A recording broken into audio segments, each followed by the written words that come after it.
La Bible ne dit pas clairement si les malades mentaux iront au ciel, mais un certain nombre d'éléments bibliques semblent montrer que les personnes incapables de prendre la décision d'accepter le salut sont couvertes par la mort de Christ.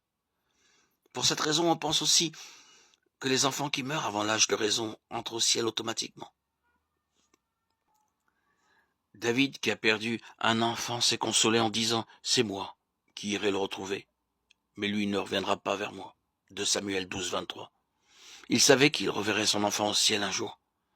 On peut en déduire que les bébés et enfants en bas âge sont couverts par la grâce de Dieu et sauvés par la mort de Christ. On peut supposer aussi que ce principe s'applique également aux handicapés mentaux, même si la parole de Dieu ne le dit pas clairement. Cela semble cohérent avec l'amour, la grâce et la miséricorde de Dieu.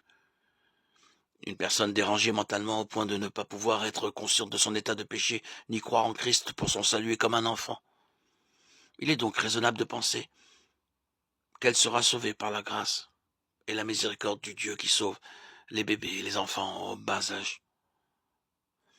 Comme pour tout, nous devons cependant faire attention à ne pas être dogmatiques sur un sujet que la Bible n'aborde pas.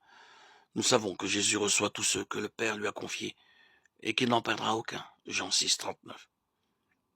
Voici ce qu'il dit de ses brebis. Je leur donne la vie éternelle. Elles ne périront jamais, personne ne pourra les arracher à ma main. Jean 10, 28.